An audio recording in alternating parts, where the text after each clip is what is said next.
Hello my dear friends, once again most welcome everyone. एक बार फिर से आप सभी दोस्तों का आज के हमारे इस घटना चक्र के ऑनलाइन प्लेटफॉर्म में स्वागत है डियर। आज के सेशन में हम लोग डिस्कस करने वाले हैं द पॉइंटर के मोस्ट इंपॉर्टेंट पॉइंट के बारे में। तो जल्दी से जितने भी हमारे दोस्त हैं, एक बार आप सभी से रिक्वेस्ट है, जल्दी से सेशन को आप सभी लोग शेयर कर दीजिएगा सारे दोस्तों के बीच में। और सेशन को जिन्होंने अभी तक लाइक नहीं किया है डियर, एक बार सेशन को लाइक जरूर कर दीजिएगा। फिर हम लोग बढ़ते हैं आज के हमारे द पॉइंटर सेशन में। और याद रखिएगा, घटना चक्र प्लेटफॉर्म के माध्यम से डियर आपको घटना चक्र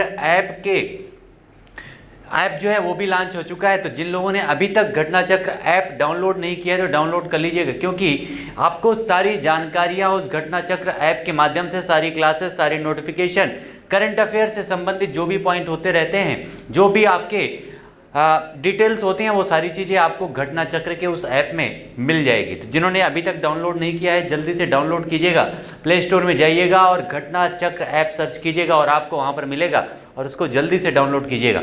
आइए बढ़ते हैं आज के हमारे सेशन में घटना चक्र के इस द पॉइंटर सेशन में डियर। पहला पॉइंट आपके सामने है, यहाँ पर हम लोग जो डिस्कस कर रहे हैं डियर, उस किताब का नाम है द पॉइंटर, जो आपके आने वाले समय में आपके सामने उपस्थित होगी।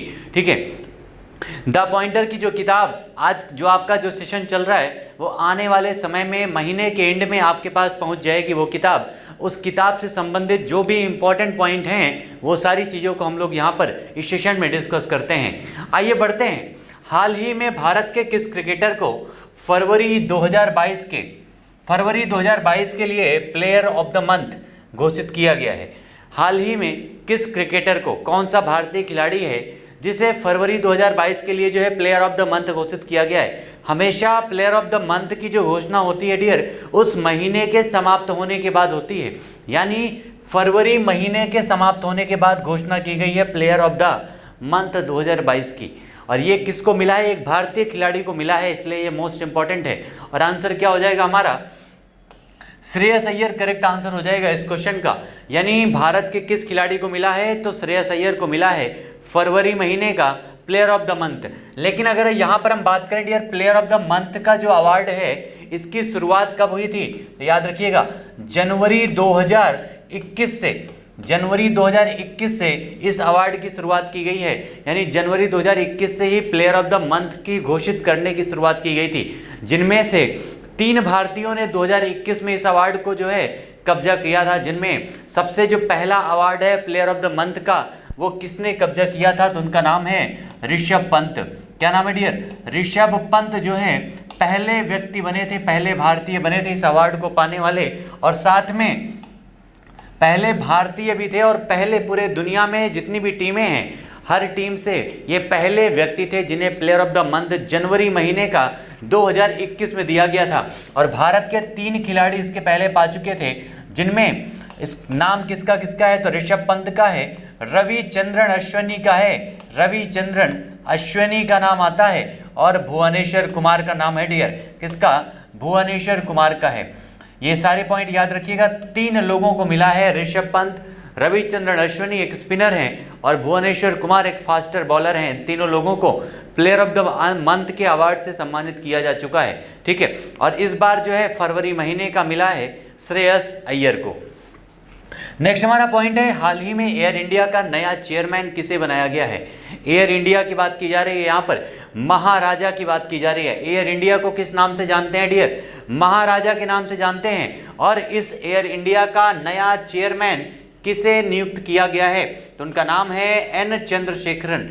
क्या नाम है डियर? एन चंद्रशेखरन नाम है जिनको नियुक्त किया गया है एयर इंडिया का नया चेयरमैन। ठीक है, और नेक्स्ट हमारा नियुक्ति है, चीन में भारत के किस नवनियुक्त राजदूत ने अपना पदभार ग्रहण कर लिया है?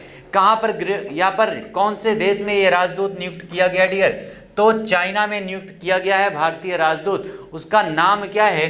तो प्रदीप कुमार रावत उसका नाम है। ये महत्वपूर्ण दोनों नियुक्तियां थी, याद रखिएगा कि आपका एयर इंडिया का नया चेयरमैन तो एन चंद्रशेखरन को, और चाइना में भारत का राजदूत किसे नियुक्त किया गया है? तो उसका नाम है प्रदीप कुमार रावत उसका नाम है। ठीक है, तो ये सारे पॉइंट याद रखिएगा।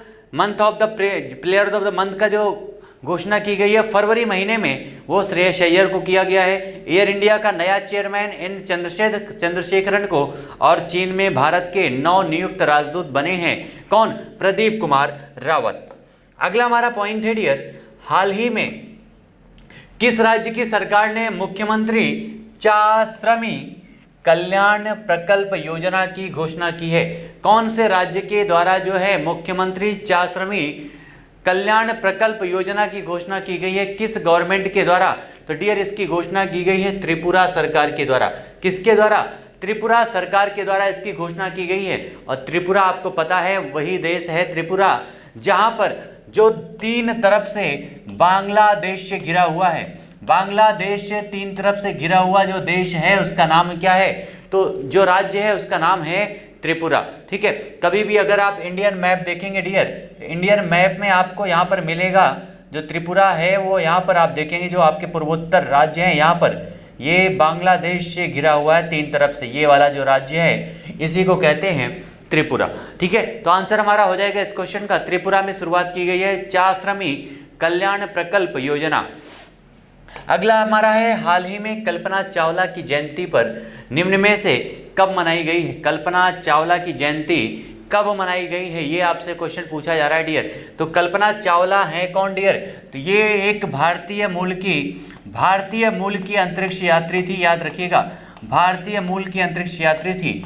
जब विमान भारतीय मूल की अंतरिक्ष यात्री थी कल्पना चावला, और अंतरिक्ष से वापस आते समय इनकी मृत्यु हो गई थी। रास्ते में जो है मौसम खराब होने की वजह से डियर जो है विमान में गड़बड़ी आ गई थी, जिसकी वजह से इनका देहांत हो गया था कल्पना चावला का। और इनकी जो है कल्पना चावला के नाम से जयंती की शुरुआत की गई है। और कब किया गया है? तो 17 मार्च को। ठीक है, पहली भारतीय मूल की महिला बनी थी कल्पना चावला अंतरिक्ष जाने वाली। उसके बाद सुनीता विलियमसन बनी थी, ये भी पॉइंट याद रखिएगा। अगर अंतरिक्ष के क्षेत्र में बात करें डियर, तो भारत का पहला व्यक्ति कौन बना था? तो उनका नाम है राकेश शर्मा। कौन है? राकेश शर्मा पहले भारतीय थे अंतरिक्ष जाने वाले। उसके अलावा अगर पूरे विश्व में बात किया जाए डियर, पूरे विश्व में बात किया जाए कि सबसे पहला जो देश था वो कौन सा था जो अंतरिक्ष में पहुंचा था, और कौन सी महिला थी, उसका नाम क्या है? तो एक बार कमेंट सेक्शन में जल्दी से आंसर आप लोग छाप दीजिएगा कि कौन सी महिला थी। सबसे पहला जो जाने वाला अंतरिक्ष में पशु था वह है कौन सा है? तो कुत्ता है। ठीक है, ये सारे पॉइंट याद रखिएगा, अंतरिक्ष से क्षेत्र से संबंधित मोस्ट इंपॉर्टेंट है। और वैलेंटिना तेरेस्कोवा जो है पहली महिला बनी थी अंतरिक्ष में जाने वाली, वैलेंटिना तेरेस्कोवा। ठीक है, तो आंसर हमारा यहाँ पर हो जाएगा क्या डियर? 17 मार्च को सेलिब्रेट किया गया है कल्पना चावला की जयंती को, जो एक भारतीय मूल की महिला हैं। उसके अलावा हाल ही में किस देश में 7.4 तीव्रता का यानी 7.4 इंटेंसिटी का एक भीषण भूकंप आया है डियर? वो कौन सा देश है? तो उगते सूर्य का देश है जिसको कहते हैं जापान। क्या नाम है डियर? जापान उसका नाम है, जहां पर 7.4 तीव्रता का भीषण भूकंप आया है। लेकिन याद रखिएगा जापान की तो ऐसे मुश्किलों से सामना करने की आदत पड़ चुकी है। जापान एक ऐसा देश है डियर जहां पर 24 घंटे भूकंप आते रहते हैं। एक ऐसा आपका देश है जापान, छोटा सा देश है जिसकी कैपिटल क्या है? टोक्यो इसकी कैपिटल है, याद रखिएगा। इसी जापान की टोक्यो में डियर ओलंपिक और पैरा ओलंपिक का आयोजन किया गया था 2021 में। 2021 में एक्चुअली ये ओलंपिक और पैरा ओलंपिक का आयोजन होने वाला था 2020 में डियर, लेकिन कोविड के कारण इसका आयोजन 2021 में टोक्यो जापान में किया गया था, याद रखिएगा। इस ओलंपिक पैरा ओलंपिक में भारत ने 7 मेडल, पैरा ओलंपिक में भारत ने 19 मेडल जीतकर रिकॉर्ड बनाया था। जापान की अगर हम बात करें डियर, तो जापान के इस समय जो हेड हैं उनका नाम है फूमियो किशिदा। क्या नाम है? फूमियो किशिदा उनका नाम है, याद रखिएगा, फूमियो किशिदा। ठीक है, 4 आपके छोटे छोटे द्वीप से मिलकर बना हुआ है ये जापान, जिसमें आपका होन्शु, क्यूशु, होकिडो, शिकोकू, ये 4 आपके छोटे छोटे द्वीप हैं जिनसे मिलकर के जापान का निर्माण हुआ है।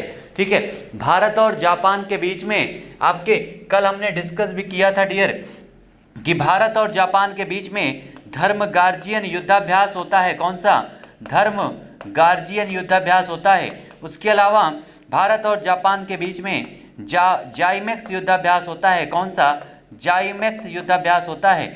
और तीसरा आपका है जापाड युद्धाभ्यास होता है भारत और जापान के बीच में। साथ में एक युद्धाभ्यास होता है मालाबार युद्धाभ्यास, और इस मालाबार युद्धाभ्यास में इंडिया, जापान, ऑस्ट्रेलिया और अमेरिका, ये 4 देश शामिल होते हैं। ये सारे पॉइंट याद रखिएगा, जापान से संबंधित मोस्ट इंपॉर्टेंट पॉइंट है, ये सारे पॉइंट याद रखिएगा। ठीक है, आंसर हो जाएगा कौन से देश में 7.4 तीव्रता का भूकंप आया है, तो आंसर हो जाएगा हमारा जापान इस क्वेश्चन का। आइए मूव करते हैं नेक्स्ट पॉइंट पर। अगला हमारा है किस शास्त्रीय पवन संगीत वाद्य यंत्र को जीआई टैग दिया गया है। यहाँ पर जीआई टैग है डियर, जीआई टैग दिया गया है किसको? किस शास्त्रीय पवन संगीत वाद्य यंत्र को जीआई टैग प्राप्त हुआ है? तो ये मार्च 2022 की बात की जा रही है डियर। तो ये प्राप्त हुआ है नरसिंह पेट्टई नागेश्वरम को। ठीक है, नरसिंह पेट्टई नागेश्वरम को प्राप्त हुआ है जीआई टैग, जियोग्राफिकल इंडिकेशन, जिसका फुल फॉर्म होता है। यानी किसी क्षेत्र विशेष में अगर कोई वस्तु जो है विशेष रूप से अवस्थित होती है जो अन्य किसी जगह पर नहीं है, तो उसी को कौन सा दिया जाता है डियर? जियोग्राफिकल इंडिकेशन प्रोवाइड किया जाता है, याद रखिएगा। और ये दिया गया है नरसिंह पेट्टई नागेश्वरम को, और ये है किस राज्य से संबंधित? तो तमिलनाडु से संबंधित है। या किस राज्य से संबंधित है डियर? तो तमिलनाडु में है, याद रखिएगा। जीआई टैग जो दिया गया है नरसिंह पेट्टई नागेश्वरम, इसका संबंध कहां से है? तो तमिलनाडु से है। क्योंकि आपके एग्जाम में डायरेक्ट क्वेश्चन यही पूछा जाता है कि जिस वस्तु को जीआई टैग दिया गया है आखिर वो वस्तु किस राज्य से संबंधित है।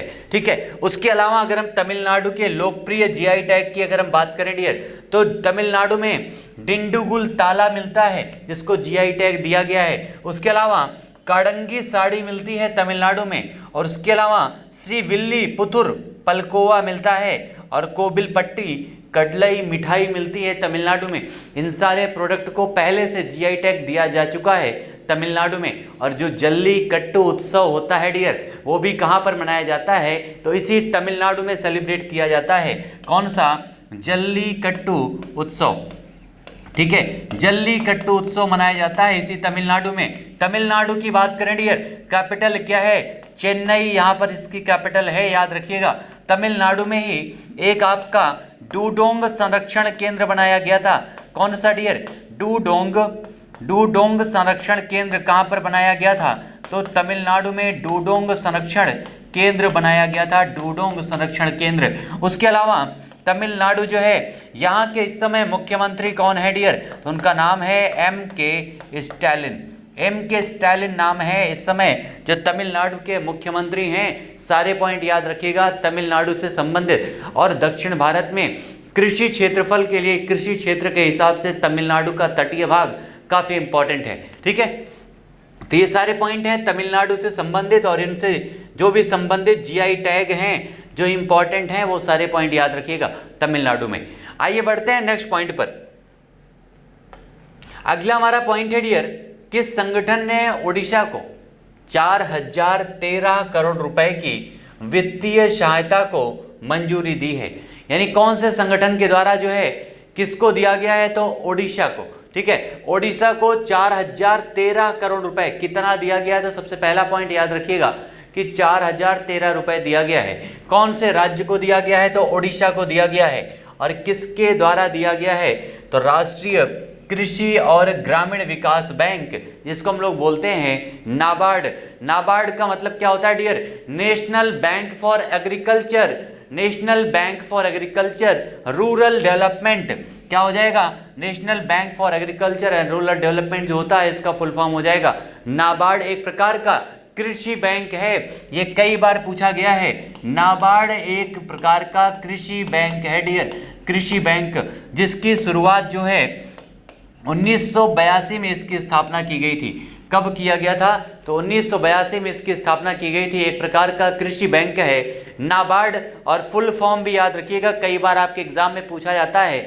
National bank for agriculture and rural development इसका फुल फॉर्म होता है। ठीक है, कौन से राज्य को दिया गया है? तो उड़ीसा को दिया गया है डियर। उड़ीसा में जो है इस समय जो मुख्यमंत्री हैं उनका नाम क्या है? नवीन पटनायक उनका नाम है, याद रखिएगा।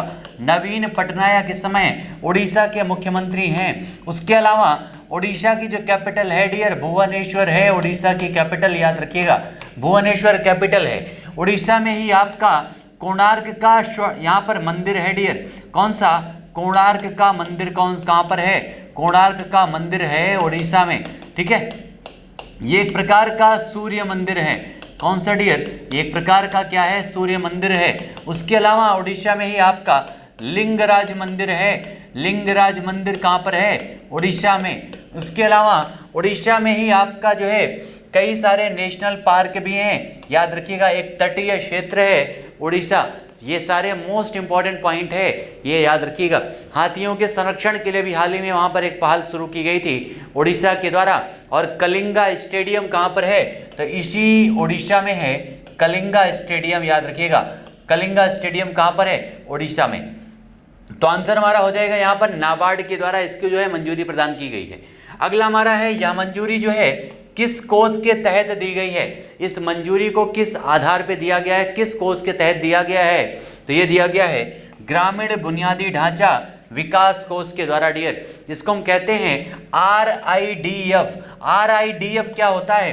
तो इसका जो फुल फॉर्म है डियर याद रखना जरूरी है, क्योंकि इसमें आपके एग्जाम में क्वेश्चन काफ़ी बनते हैं। अभी हाल ही में आपका वीडियो और लेखपाल का एग्जाम होने वाला है, जहां से या इस प्रकार के क्वेश्चन काफ़ी बनते हैं कि इनके फुल फॉर्म क्या होते हैं। अगर कोई चीज़ एग्रीकल्चर से संबंधित है तो यहाँ पर इसका फुल फॉर्म क्या हो जाएगा dear? Rural infrastructure development fund होता है इसका फुल फॉर्म, याद रखिएगा। ग्रामीण बुनियादी ढांचा विकास कोष, ठीक है। आइए मूव करते हैं नेक्स्ट पॉइंट पर। जितने भी दोस्त हैं एक बार सेशन को आप सभी लोग शेयर कर दीजिएगा सारे दोस्तों के बीच में। घटना चक्र की इस अनूठी पहल का फायदा लीजिएगा डियर, क्योंकि घटना चक्र प्लेटफॉर्म बुक लॉन्च होने से पहले आपके सामने इस जो आपकी बुक आने वाली है उसका ब्यौरा आपके सामने रख रहा है, ताकि आपको पता चले कि आपके बुक में कैसे क्वेश्चन आने वाले हैं, कितने इंपॉर्टेंट क्वेश्चन आने वाले हैं। और ये सारी चीज़ें एक विशेषज्ञों की टीम के द्वारा घटना चक्र पर तैयार की जाती है, और आपके हर एग्जाम की प्रिपरेशन की तैयारी के हिसाब से यहाँ पर इसको क्रिएट किया जाता है डियर। चलिए अगला पॉइंट हमारा है RIDF यानी रूरल इंफ्रास्ट्रक्चर डेवलपमेंट फंड जो है कितनी श्रेणियों के अंतर्गत वर्गीकृत किया गया है? तो इसको 3 श्रेणियों के अंतर्गत वर्गीकृत किया गया है, याद रखिएगा। कितना? 3 श्रेणियों के अंतर्गत। और वो 3 श्रेणियां कौन कौन सी हैं? तो कृषि और संबंधित क्षेत्र, सामाजिक क्षेत्र और ग्रामीण संपर्क। तो 3 क्षेत्रों में इनको विस्तारित किया गया है, याद रखिएगा, वर्गीकृत किया गया है। और ये लोन दिया गया है किसके द्वारा? नाबार्ड के द्वारा उड़ीसा को। आइए बढ़ते हैं अगले पॉइंट पर। नेक्स्ट हमारा पॉइंट है भारत ने शॉटगन हेतु international shooting sport federation ISSF विश्व कप 2022 में पदक जीता है कितना? कितने पदक जीते हैं ये आपसे क्वेश्चन पूछा जा रहा है। 8 से 19 मार्च 2022 की बात की जा रही है। 8 से 19 मार्च तक ये आपका गेम चला था डियर। कौन सा? यहाँ पर जो गेम है शॉटगन के लिए था, इंटरनेशनल शूटिंग स्पोर्ट फेडरेशन विश्व कप 2022। इसमें भारत को कौन सा स्थान मिला है? तो भारत को इसमें स्थान मिला है 9वां स्थान, ठीक है। 9वां स्थान मिला है भारत को, याद रखिएगा डियर। 9वां स्थान प्राप्त हुआ है। और इसका आयोजन कहाँ पर किया गया था? इसका आयोजन, तो ये आयोजन किया गया है निकोशिया साइप्रस में। कहाँ पर? निकोशिया आपका जो है साइप्रस में है निकोशिया, और वहीं पर इसका आयोजन किया गया था। आइए देखते हैं इसमें आपके कौन से देशों ने जो है उच्च स्थान हासिल किया है। तो याद रखिएगा ISSF विश्व कप 2022 में डियर इटली को पहला स्थान मिला है। किसको? इटली को पहला स्थान मिला है, जिसने 6 पदक जीते हैं, जिसमें से 3 स्वर्ण पदक, 2 रजत पदक और 1 कांस्य पदक है। इटली ने पहला स्थान हासिल किया है। दूसरा स्थान हासिल किया है तुर्की ने इसमें, और तुर्की ने जीते हैं 2 स्वर्ण पदक। उसके अलावा स्लोवाकिया ने तीसरा स्थान हासिल किया है 4 पदक के साथ में, 1 स्वर्ण पदक, 1 रजत पदक और 2 कांस्य पदक। लेकिन भारत ने इसमें 1 रजत पदक जीता है और 9वां स्थान भारत को मिला है। ये पॉइंट याद रखिएगा डियर। और इसमें टोटल कितने देशों ने पार्टिसिपेट किया था? तो 50 देशों ने इसमें भाग लिया था इस ISSF विश्व कप 2022 में। ठीक है, तो आंसर क्या हो जाएगा, 50 देशों ने भाग लिया था। भारत की रैंकिंग है 9, पहला स्थान किसका है, इटली का है, दूसरा स्थान तुर्की का है, तीसरा है स्लोवाकिया। भारत ने कौन सा पदक जीता है, तो रजत पदक जीता है, ये पॉइंट याद रखिएगा। आइए मूव करते हैं डियर अगले पॉइंट पर। नेक्स्ट हमारा पॉइंट है, अगला हमारा पॉइंट है डियर कि सतह से हवा में मार करने वाली मध्यम दूरी की मिसाइल कौन सी, सतह से हवा में मार करने वाली डियर मध्यम दूरी की मिसाइल है। ये पॉइंट याद रखिएगा, एग्जाम में यही पॉइंट बनते हैं। सतह से हवा में मार करने वाली है, मध्यम दूरी की मीडियम रेंज मिसाइल है। ठीक है, इसको हम यहां से भी समझ सकते हैं MRSAM। MRSAM का मतलब क्या होता है, medium range surface to air missile. क्या होता है dear, medium range surface to air missile, इसका फुल फॉर्म होता है। और ये भारतीय सेना के संस्करण का परीक्षण कहां पर किया गया है, ये आपसे पूछा जा रहा है। सतह से हवा में मार करने वाली मिसाइल है, मध्यम दूरी की मिसाइल है, और इसका अभी हाल ही में परीक्षण किया गया है। कहां पर किया गया है, तो ये चांदीपुर में किया गया डियर। कहां पर, चांदीपुर जो है एक एकीकृत परीक्षण रेंज है उड़ीसा में, वहीं पर इसका परीक्षण किया गया है चांदीपुर में। आंसर क्या हो जाएगा, चांदीपुर करेक्ट आंसर हो जाएगा।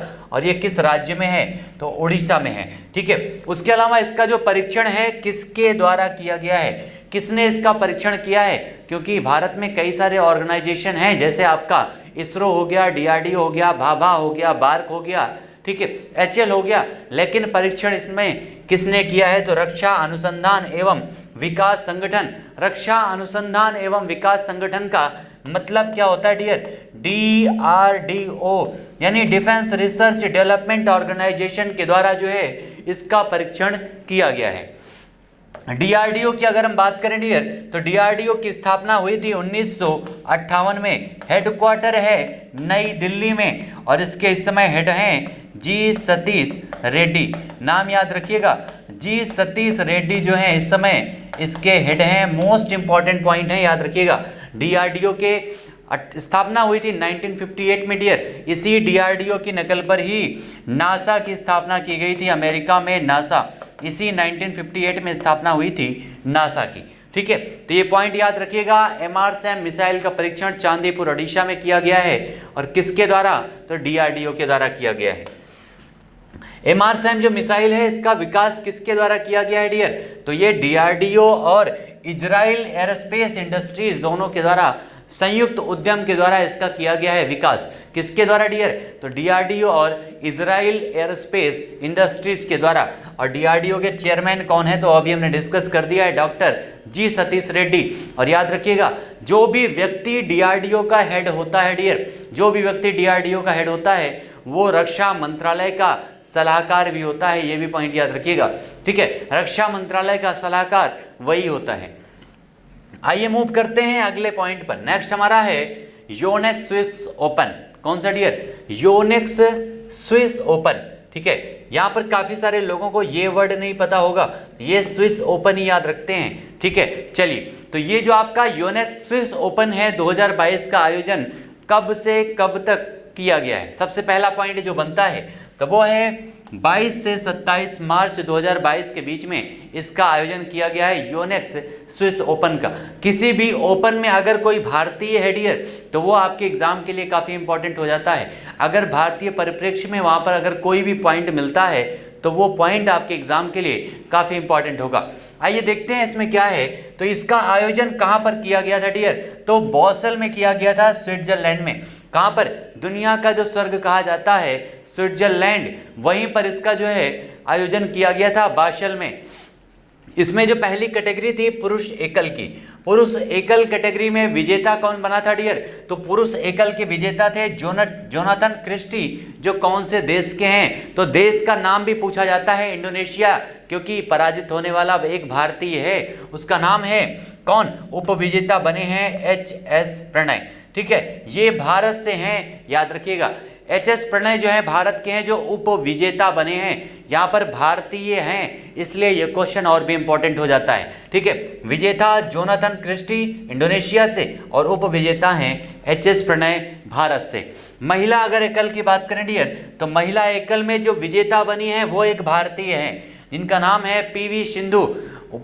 पीवी सिंधु जो है इसमें विजेता बनी है डियर, और ये नाम काफी इंपॉर्टेंट है क्योंकि 2016 और 2021 के ओलंपिक में एकमात्र भारतीय महिला बनी है जिन्होंने लगातार 2 ओलंपिक में डियर, लगातार 2 ओलंपिक में 2 मेडल भारत को दिलाए हैं। 2016 ओलंपिक में, उसके साथ में 2021 अभी हाल ही में जो ओलंपिक हुआ था 2021 में टोक्यो में, दोनों में एक एक मेडल दिलाया है पीवी सिंधु ने, और ऐसा करने वाली पहली भारतीय महिला बन चुकी हैं पीवी सिंधु। ठीक है, पहला भारतीय कौन बना था, तो उनका नाम है सुशील कुमार, जो एक प्रकार के पहलवान थे डियर। 2008 और 2012 में उन्होंने भारत को लगातार पदक दिलाए थे। चलिए, इसमें पीवी सिंधु ने किसको पराजित किया है, तो उनका नाम है ओंग बमरुंगफान बुशानन को पराजित किया है, जो थाईलैंड से संबंधित हैं। कहां से?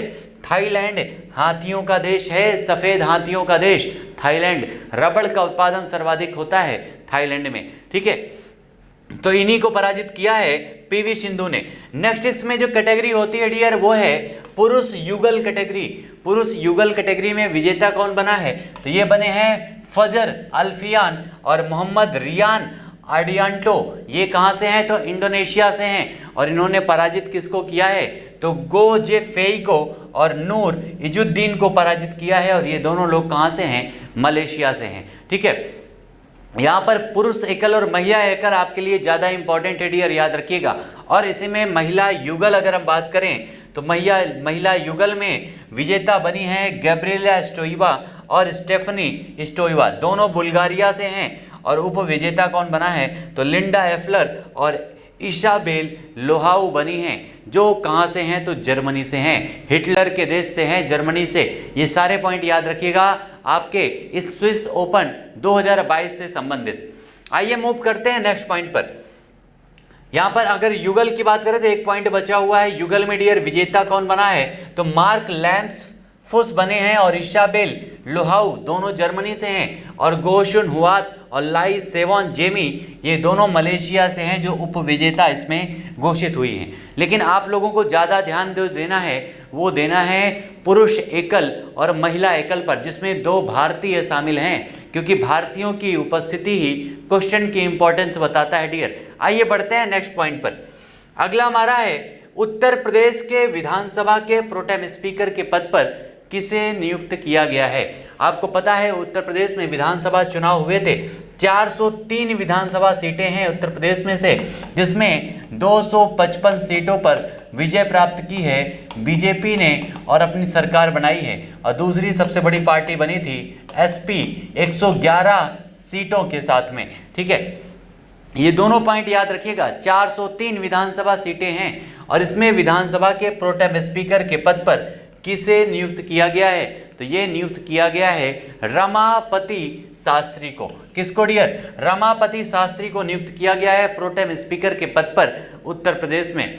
राष्ट्रीय वन्यजीव बोर्ड की नई स्थायी समिति की 67वीं बैठक की अध्यक्षता किसके द्वारा की गई है। अगला हमारा क्वेश्चन क्या है डियर, कि राष्ट्रीय वन्यजीव बोर्ड की जो स्थायी समिति है इसकी 67वां संस्करण है, और इसकी अध्यक्षता किसके द्वारा की गई है, ये आपसे पूछा जा रहा है। तो किसके द्वारा, भूपेंद्र यादव के द्वारा इसकी अध्यक्षता किया गया है, भूपेंद्र यादव के द्वारा। ठीक है, नेक्स्ट हमारा पॉइंट जो है, प्रतिवर्ष 5 अक्टूबर को, मोस्ट इंपॉर्टेंट है डियर, प्रतिवर्ष 5 अक्टूबर को किस दिवस के रूप में मनाए जाने की घोषणा की गई है। 5 अक्टूबर को कौन से दिवस के रूप में मनाए जाने की अभी हाल ही में इसकी घोषणा की गई। एक नया दिवस बनाया गया है डियर, और ये आपके एग्जाम में जरूर आएगा, किसी न किसी एग्जाम में जरूर छपेगा, वो चाहे एनटीपीसी हो, लेखपाल हो, वीडियो हो, किसी न किसी एग्जाम में जरूर आने वाला है, याद रखिएगा।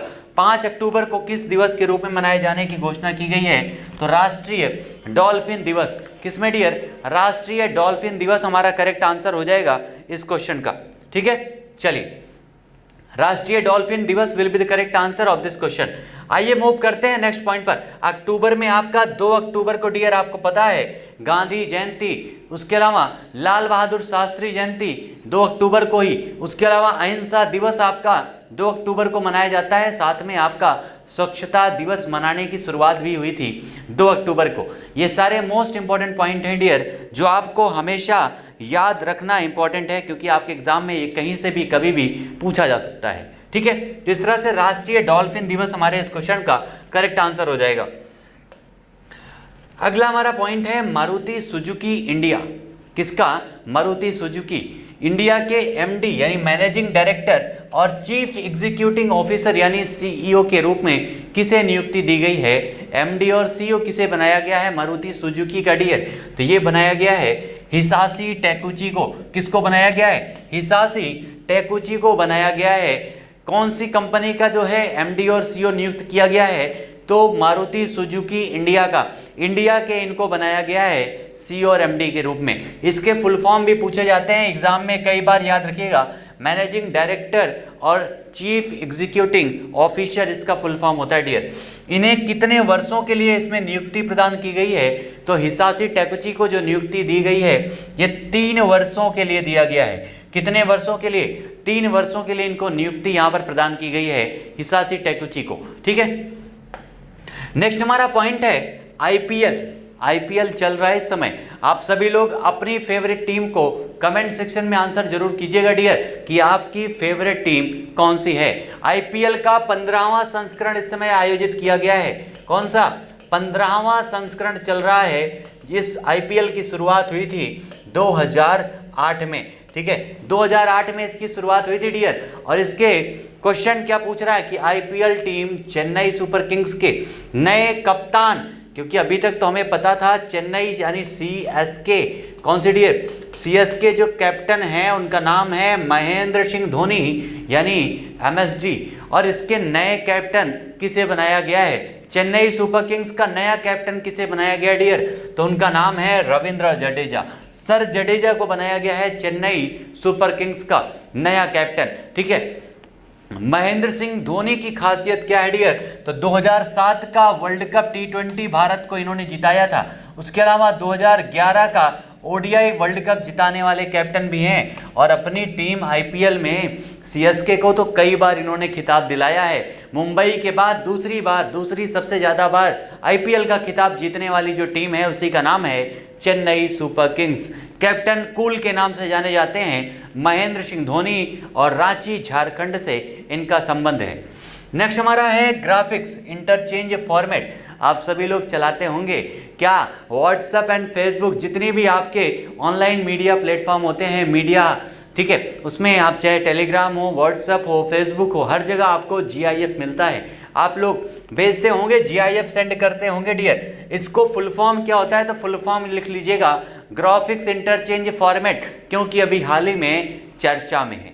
ठीक है, तो GIF के तस्वीरों का जो आविष्कारक हैं, आविष्कार करने वाले किस व्यक्ति का अभी हाल ही में निधन हो गया है? GIF के जो आविष्कारक हैं अभी हाल ही में उनका निधन हो गया है। और उनका नाम क्या है ये आपसे इस क्वेश्चन में पूछा जा रहा है। GIF की तस्वीरों का आविष्कार करने वाले व्यक्ति का नाम क्या है? ग्राफिक्स इंटरचेंज फॉर्मेट, जिसका फुल फॉर्म होता है डियर। तो इसके जो आविष्कारक हैं उनका नाम है स्टीव विल हाइट। क्या नाम है डियर? स्टीव विल हाइट उनका नाम है, याद रखिएगा।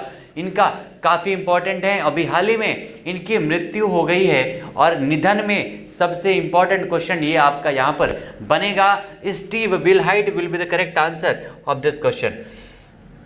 अगला हमारा पॉइंट है डियर 2022 में SAFF अंडर 18 महिला चैंपियनशिप का खिताब किसने जीत लिया है?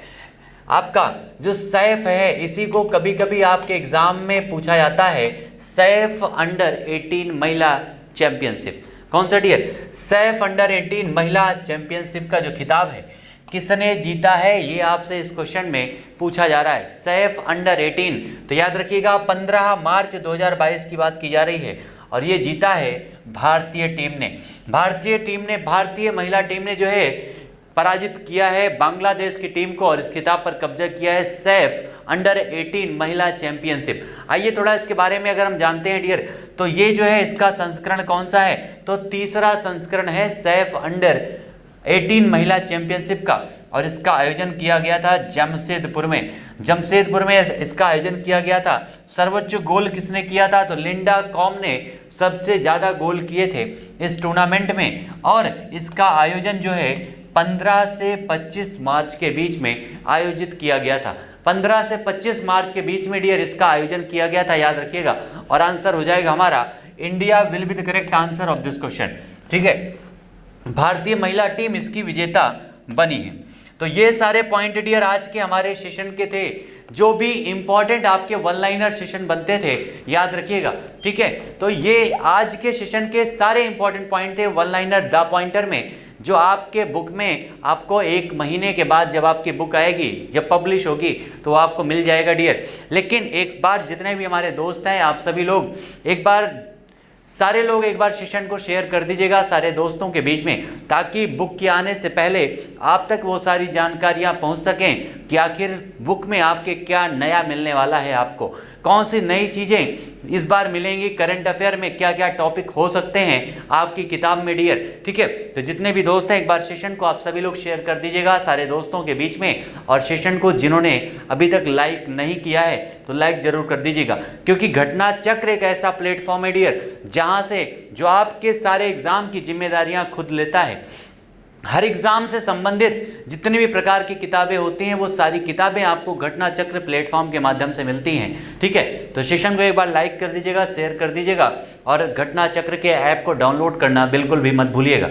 मिलते हैं फिर से अगले सेशन में, तब तक के लिए आप सभी दोस्तों को thank you so much all my dear students.